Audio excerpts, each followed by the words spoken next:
Everybody, it's Mike from the Mike Wagner Show, powered by SoundCloud Studios, brought to you by official sponsor of the Mike Wagner Show, international warring author Mia Molson's Missing, available on Amazon and paperback and ebook. Coming soon, Missing 2, double the suspense, double the fun. Check it out on Amazon. Also brought to you by a sweet psalmist special Raina Wagner, based on the life of King David, King 30 squares of pings in King David's Psalms, as times are shepherd and more.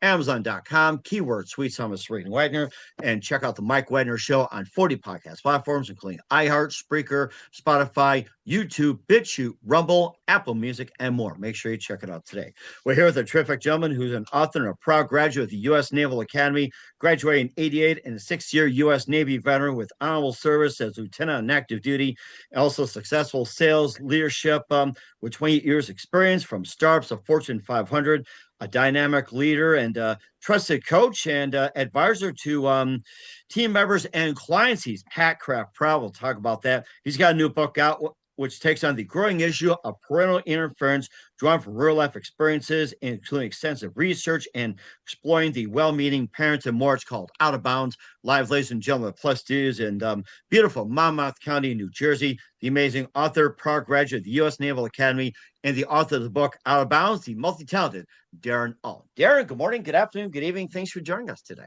Thank you, Mike. Thanks for having me on. I'm looking forward to the conversation. Well, it's great to have you on board as well, too. And of course, being Out of Bounds, it's the NBA Finals, and people out there, I think you need to listen up for all you kids with basketball, baseball, and everything like that. You're an author, proud graduate of the U.S. Naval Academy, graduating in 88, 6-year U.S. Navy veteran with honorable service as lieutenant on active duty. You have successful sales leadership, 28 years experience, dynamic leader, trusted coach, and advisor to team members and clients. You have a new book, takes on the growing issue of parental interference in sports, baseball, football, basketball, hockey, any kind of sport, and basically just impacting coaches, referees, and the players alike. It's called Out of Bounds. Before getting all that, Darren, tell us how you first got started. I got started with the book. Got started with your career overall, so go way back, Sherman, way back. Yeah.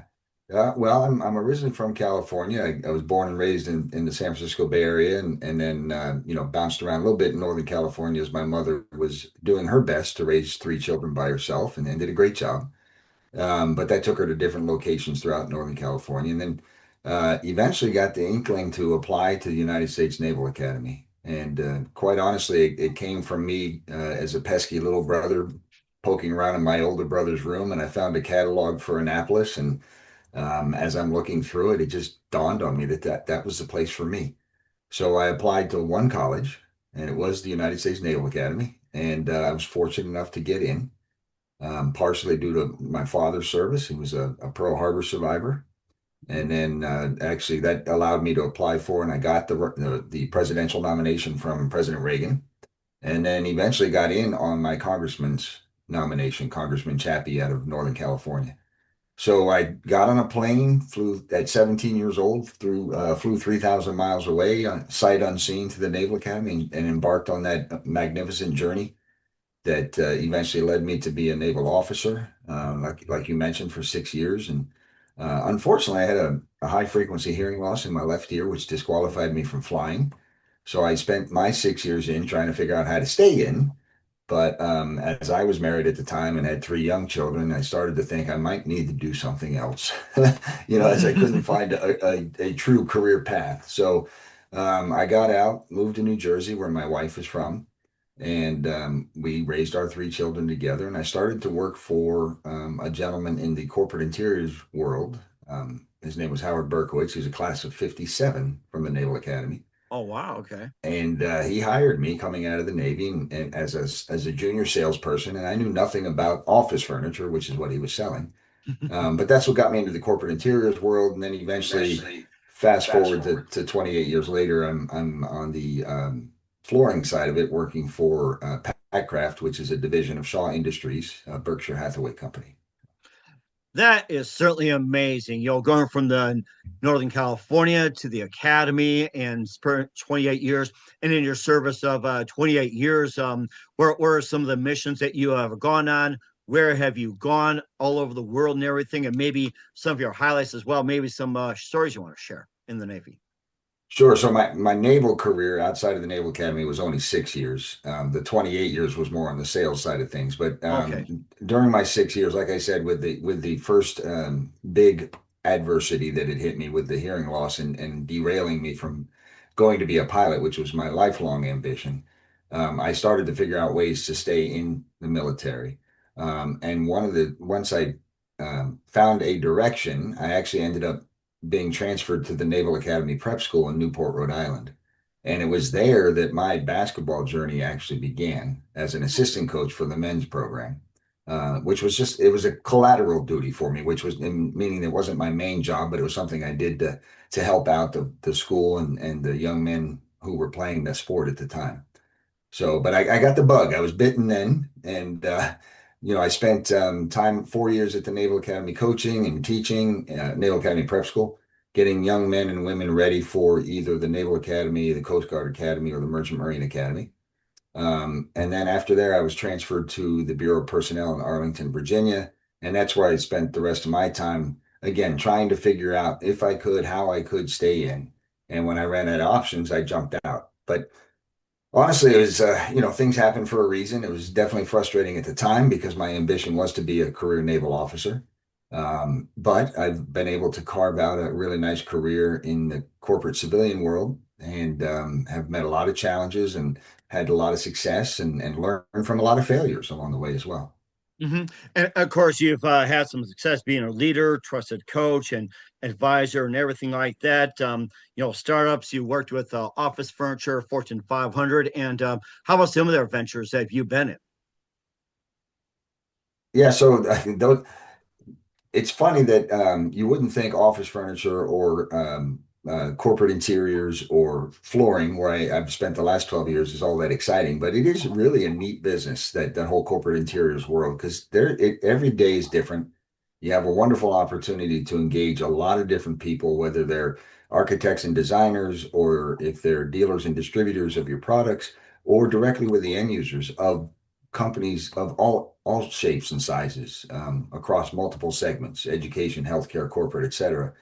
And so you get the opportunity to really engage a lot of different people to face different challenges. And while it may not be saving the world or brain surgery, it is still nonetheless important the day-to-day operations of the people we serve. So in a larger way, it gives me the opportunity to continue to be of service to others, which is really one of the important attributes when I was in the Navy that drew me to the Navy to begin with. And of course, you also have been coaching as well too. And how'd you first get interested in basketball? Were you playing basketball? Growing up in Northern California, at what point were you playing basketball?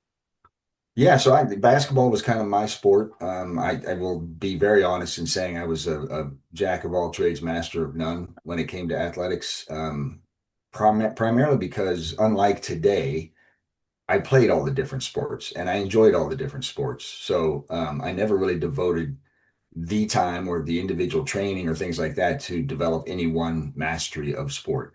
But basketball was always the thing I was attracted to. I'm 6'6". I was tall when I was younger, and it was a sport that elevated the concept of team, which I was always attracted to.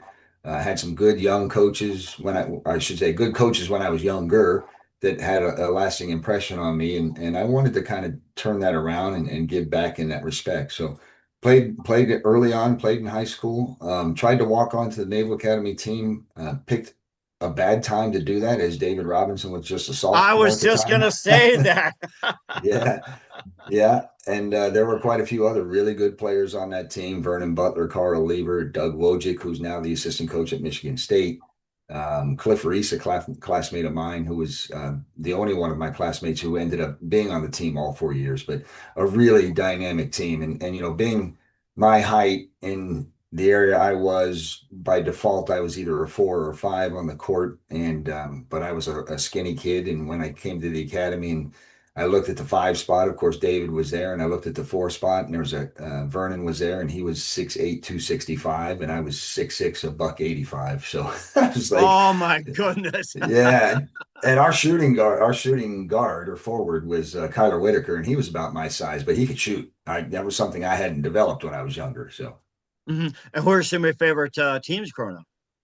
well, I grew up a Lakers fan. primary, not even having anything to do with California. When I was a young lad, I read a book that highlighted four athletes.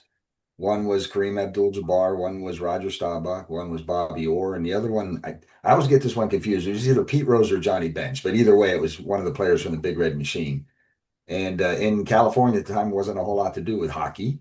So I focused on the other three individuals and started to follow those teams. So I loved the Lakers. And of course, when Magic Johnson came out of Michigan State and created the whole Showtime, that was a fun time to be a Laker fan. Hmm.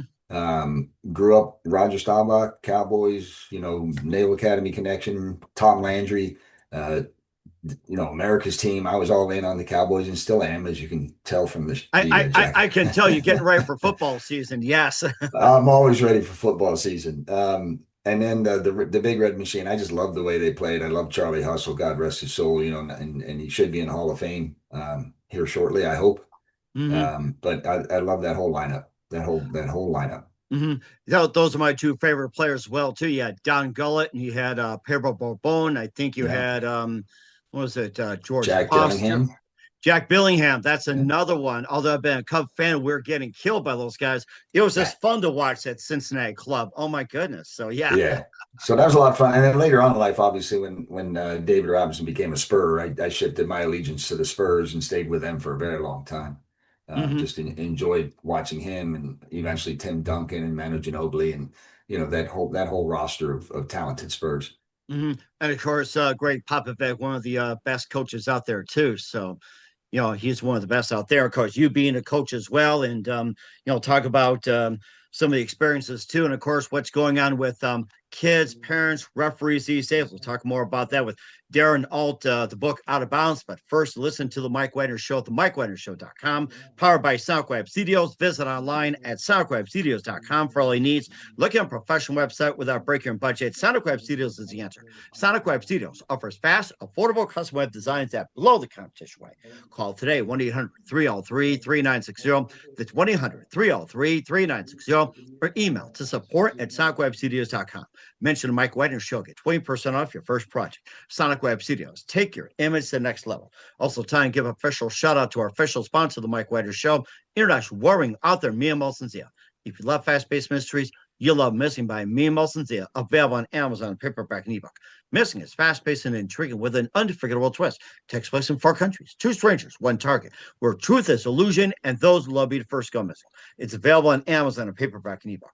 Missing by Mia Molson-Zia has got great reviews, and Eve 11 endorsed by Howard celebrities, including Joanna Cassie, Forrest Riley, and many others. So grab your copy today for It Goes Missing by Mia Molson-Zia, available on Amazon. Coming soon, Missing 2, double the suspense, double the fun. Check it out on Amazon. Also brought to you by The Sweet Psalmist by Serena Wagner, based on the life of David, including Theories, Quiz of Pains, and King David's Psalms. The Sweet Psalmist gives a new perspective of David through the Psalms he wrote and is the time of shepherd where it started and complicate your turbulent relationship with King Saul. It's story of love, betrayal, repentance, hope, and more. Check out The Sweet Psalmist by Serena Wagner on Amazon. Keyword Sweet Psalmist Serena Wagner. And check out the Mike Wagner Show at the MikeWagnerShow.com. 40 podcast platforms. Heard in 100 countries. Follow us on Facebook, Instagram, LinkedIn, Twitter, TikTok, and more. Tickets with you on any mobile device. And follow us on Spotify, Spreaker, YouTube, Apple Music, iHeart, and more. And for t-shirts, pop sockets, throw pillows, tote bags, hoodies, Amazon.com. Keywords, the Mike Wagner Show podcast.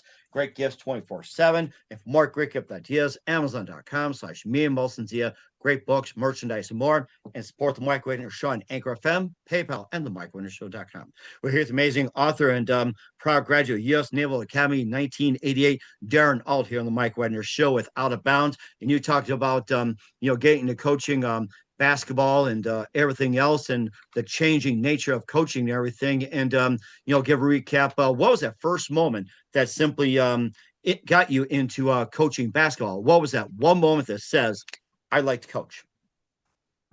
So it all started at the Naval Academy Prep School. I was an assistant at that point, working under a gentleman, Tom Marriott, who was the head coach, and then later went on to coach both men and women at the Naval Academy. So a really good person to be under and to learn. And we had a 1-year program of Naval Academy Prep men who were trying to go to play at the academy.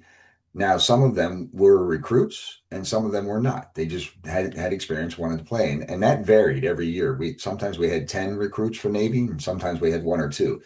But the cool part about it was we started over every year with a Nice. clean slate and had the opportunity to learn about the players, to learn about, to build relationships of trust with them, to teach them about our program and how to work together as a team. And as that started to unfold, and I got probably into my second year, I said, this is really fun. This is fun to Nice. take young people and to have the opportunity to be a positive influence on them and help them understand what their potential is, not only as an individual, but more importantly in the team concept. So when I got out of the Navy in 1994, and we moved back or moved to New Jersey, where my wife was from, my wife had got us enrolled in the church and parish where she attended as a child, and the school that she went to as a child called Holy Family in Hazlet, New Jersey. And I ended up applying for, I guess it was a volunteer position or volunteering for the head coach's role in the seventh and eighth grade boys team. Hmm. And that's really where it took off. That's where I really found the passion, my desire to work with young people and continue to help them grow and prepare them. As was the academy's mission, I took that to heart, which was morally, mentally, and physically for that next step in life. Hmm. And I think that's really great in what you're doing as well too. And of course, when you were being coached, you're playing, all the sports and everything like that. How was the coaching back then compared to coaching now, especially when you were playing? How was the coaching back then for you? It was much, much different for sure. I would say coaching, teaching, any of the authoritative figures. I remember specifically in classroom, I had a couple teachers who were, one was a retired California highway patrolman. He was about 6'5" and a big man. But that didn't stop me from being a wise guy in class once in a while. You must got How arrested so many times because you wanted to, right? Yeah, but he was not shy about dropping people for push-ups, and now that would probably be considered corporal punishment. But when you were told to drop and give him 20, you did not argue. You dropped and gave him 20, and they were well-earned push-ups. I will say that. And then on the coaching side of it, I had wonderful coaches. They were great. I got to experience in 4 years, seventh and eighth grade, and then into high school. I got to experience a lot of different coaching techniques, and you kind of cherry pick which ones you think are good and which ones aren't. But they were tougher. They were strict. I remember my freshman year in high school, we were 0 and 11 at the time, and struggling. We had talent, but we're struggling to build that chemistry on the court. And our coach got frustrated, so he took us outside to the football field, which was covered with snow, and had us run suicides from the 5 yard back, 10 yard back, 15 back. And by the time we got to like the 40 yard line, people were dropping to their knees, were sick, puking on the football field. Again, something that would absolutely not fly today. But we showed him, we went 0 and 18 um, and learned a few lessons along the way. And I think that would have been a great experience as well too. You're right; it would have been a corporate punishment as well. And of course, you got parents, referees. Nowadays we're screaming and everything like that. But then back in the day, it's like the parents not got involved, never tell you what to do, never told referees what to do. It was just let them do their job. But what point do you think might have happened that at what era? I don't know if it's like maybe 90s, 2000. What point do you think around the year, whatever, that you think that parents selling got involved, started telling coaches what to do? Hey, play my kid, or selling telling referees, hey, you make the right calls, don't get against my kid. And all of a sudden, everybody starts getting on them about, hey, they start controlling the game. Yeah, I think there's probably an element of that throughout history of the game, but it got increasingly worse. And where I started to notice it more specifically is when I had begun to coach high school girls basketball at the varsity level, and again as the head coach. And I was building a program at a high school here in New Jersey called Modern Day.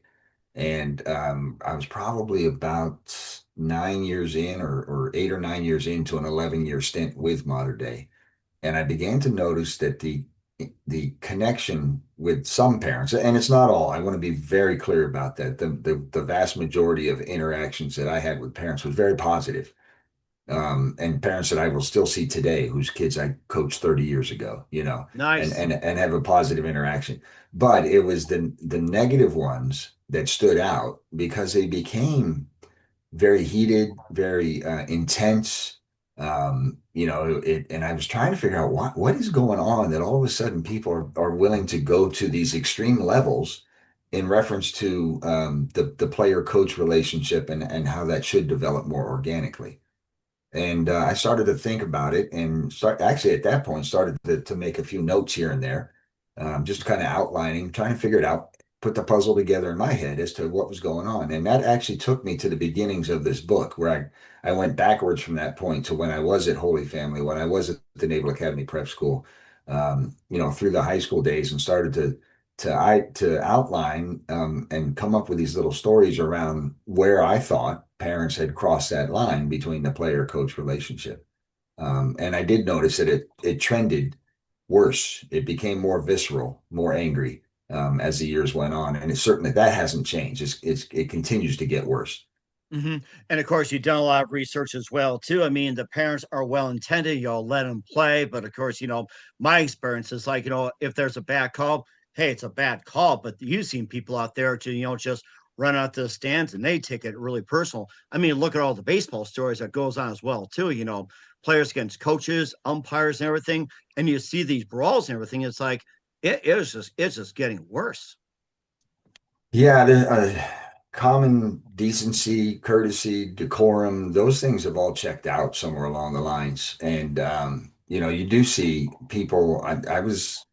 I've witnessed to parents coming down in the middle of the game and taking their kid off a bench, that because they weren't getting the playing time they thought they deserved. So they pulled their son or daughter away from the team that they were part of. And I don't think there's any thought to the embarrassment or frustration that causes the kid. It's just that that's what they're going to do at that time. And you mentioned people going to blows. A couple months ago here in New Jersey at a wrestling tournament, it was really well documented in the press where people in the stands, and this is the worst part. These are adults in the stands who will take liberty and feel like as if they are entitled to say anything to anybody. So they're in the stands throwing out derogatory terms to kids who are competing on the mats, in that case for wrestling, to the point where the father of one of the wrestlers went up and asked people to stop throwing out the term, stop talking to the kids that way. And they started to get into a scuffle. And the young man who was a wrestler on the team went up in the stands and started to support his father. And so, it turned into a big kerfuffle and a problem, and police were called, and people were escorted out in handcuffs. And for what reason? What is it that is so important, or that you feel is being your son or daughter's being deprived of, that would lead you to that point? It also made me think of the whole thing with entitlement. You're right, you covered that. Participation trophies. I mean, that's another big thing that just hit upon as well. When we were competing, you didn't win. It's like, hey, you got out there and try hard. You won the trophy or you won this because you earned it. Now they're doing dished out like candy and such. You think that's causing mentality of like, hey, I'm entitled to do this. I can do whatever I want. I do. I think the key word that you just mentioned was entitled or entitlement. That seems to have really been elevated to a different degree. I write about it several times in my book where, and the most notable one was the one that basically ended my career as a coach, where a young lady as a freshman felt like she and her parents felt like she should be playing at the varsity level. And so they took steps to when it wasn't shaping up at the pace or at the level they wanted, they took steps to remove me where a perceived obstacle to their daughter's growth and development. When the facts were that if they had just allowed her to play out and mature and grow within a program, she would have had a very successful high school career. Instead, she went 4 high schools in 4 years because she just never was satisfied. They weren't getting what they wanted. And, any kid who goes from one place to the other in 4 years' time is going to have a hard time adjusting and engaging with others. And it was disappointing. It was really disappointing to around that whole or centered around that whole concept of entitlement that because she's my daughter, because I pay for training, because I do all these things to help her play basketball and get better at it, doesn't mean she's going to get better at the time or the speed that you want her to. And that's where you have to, as a parent, let go of the reins and trust in the coach and do your part to understand what the program's all about and what the pace is, and if anything, if you have a question, is what can my child do to get better? What do they need to do to be a better contributor to your program? And also what came to mind too, that do you think there's a lot of pressure when it comes to society that I mean, you see all these NBA players, being recruited to, like, say, go to college, as a freshman, or play for the Lakers like LeBron did. Do you think there's that unrealistic pressure of you're 14 years old, hey, you deserve to go to the NBA, or talk to a 15-year-old girl who's like, what, 6'5"? Hey, you're entitled to go to the WNBA. Do you think that pressure of unrealism is being how should I say it? It's like just unrealistic, putting unrealistic pressure on the kids like that? Yeah, I think there's an element to that, Mike, and the problem is kids put so much pressure on themselves, and now on top of that is being piled on that a parent wants you to work out and get prepared to go win a scholarship, which to college, which is it's a great achievement, but it's not everybody's not going to do that, right? So Right. you really have to commit yourself to the time, effort, and energy to improve your game to the point where you can get a scholarship. And again, that's a small percentage. And then people who move beyond that to the pros is about 1.3% for men and less than 1% for women. Hmm. So if you're setting your child up to go pursue this, and there's absolutely nothing wrong with striving for the best possible outcome, but there also has to be a balance of realism, to your point, that not everybody can do that.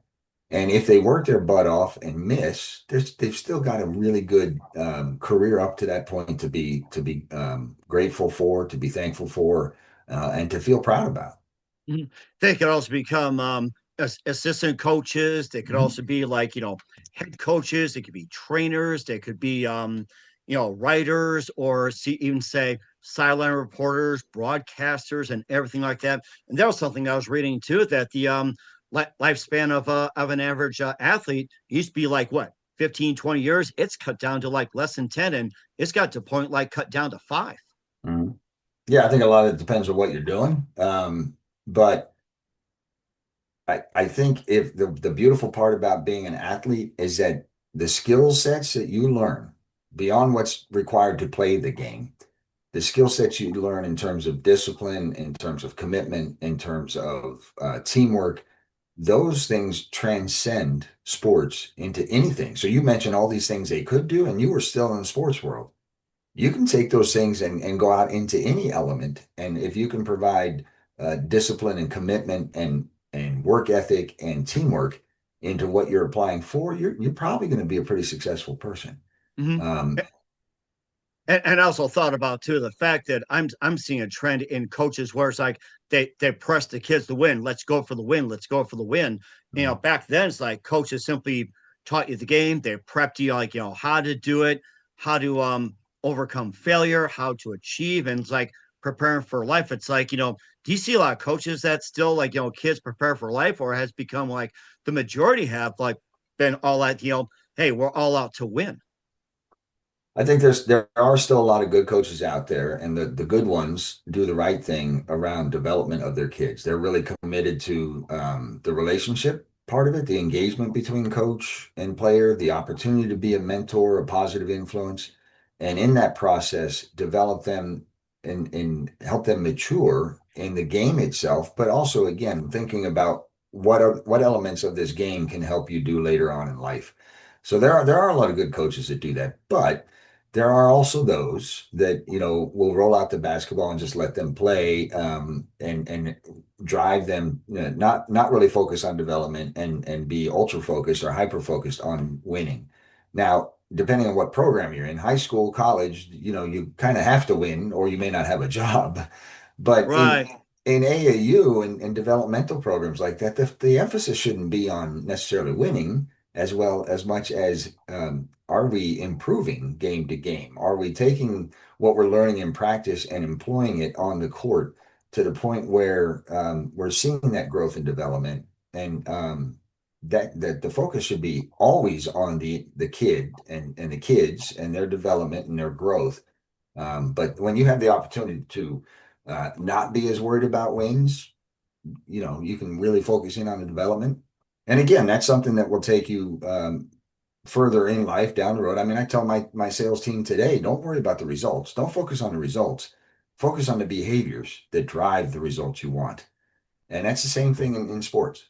And what's the best advice you can give to parents whose kids are in basketball, baseball, football, hockey, any sport? What is the best advice for you give the parents when it comes to the kids and playing the game?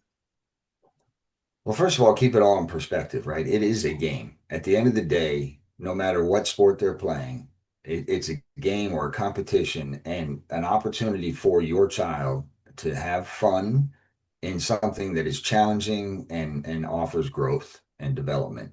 So keep that in perspective. And when there are those frustrating moments where maybe your child's not clicking in the sport or not clicking with their teammates in a particular game, um, don't lash out at other people. Like take a moment, breathe, and realize that I would say in 99.9% of the cases, the coach and the parents are on the same page in terms of what their ultimate goal is, and that's to help that child, in this case, a parent's child, develop, have fun, enjoy the context of a team in a competitive environment.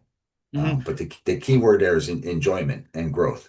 And of course, the ones that call all the fouls, the shots, and everything like that, the referees, they deserve some respect too. We'll get to that with Darren Ault and Out of Bounds. You listen to the Mike Wagner Show at the MikeWagnerShow.com, powered by Sonic Web Studios, brought to you by official sponsor of the Mike Wagner Show, international warring author Mia Mosency Missing, The Sweet Psalmist by Serena Wagner, based on the life of King David, including 30 Squids of Pains and King David Psalms. Amazon.com, keyword Sweet Psalmist Serena Wagner. We'll be back with author Darren Ault of Out of Bounds after this time out. We're back with multi-talent Darren Ault, the author of Out of Bounds, here on the Mike Wagner Show. And you gave us a really good perspective on coaches, players, parents, being with the game and out of bounds and how to make it fun and everything else, prevent me out of control. And the ones who probably get more respect and don't get a lot of credit are the referees. And they're the ones that are being really heavily targeted these days. They were once upon a time respected if they made the right call, wrong call, and everything. But it's part of their job, but now they're getting lashed at like crazy. Yeah, as a young coach, I was probably guilty of being a little more harsh on refs than eventually I grew and matured in my game and the way I approached it to where I wasn't as bad. But it's a different dynamic when you're a coach and the ref and you're in that game situation and you're trying to get things or kids to play a certain way, and then refs are calling fouls to counter what you're teaching them, and so that can get a little frustrating. But that is part of the game, right? That's coaches and refs and players and refs interacting. When it spills out into the stands, or I should say the stands spill out onto the floor, that's a problem. And I used to tell my parents before every season, please do not engage the officials. I will do that in the context and the flow of the game. And there are times where I would, push it to the line or in terms of getting a technical foul or even earning a technical foul for whatever reason. Mm-hmm. And I would tell the parents, I don't need your help. I don't need you to go get me another one or to get the refs riled up. I'll do that on my own. But at the same time, again, it goes back to what we were talking about prior to the break, was just remember that this is a game, right? And the refs are out there in all honesty trying to do their best to mitigate a game. The flow, the speed, especially with today's athletes, has intensified, and they're out there doing their best for not a whole lot of money. So give them a break, give them some grace as well. And I think that's very important as well. Where can we find your book, Out of Bounds, Ed, and how do people contact you? So my book is on Amazon, Barnes and Noble. Ingram Spark, who's actually the publisher. I was grateful to have the Paper House was my hybrid publisher to help me get started on this, but it's available in pretty much any book source. You can get in touch with me via Instagram or X is at Coach Alt 88. And I also have a website run through Canva, a little bit of a long handle, but it's Darren Ault, all one, .my.canva.site / And And I what's what? also, I Oh, I'm also sorry. do What? it. Oh, No, I'm go sorry. ahead. Go ahead. I'm sorry. I call myself on that one. No, no worries. I just wanted to also share with you, since you are a podcaster as well. I do have a podcast with my son called Outside the Coach's Box that we do and is on Spotify. Okay, I'd like to hear more about that one. Yeah, it's a lot of fun. A lot of fun. It sounds like it. What's the website again? The website is darrenault.my.canva.site /author.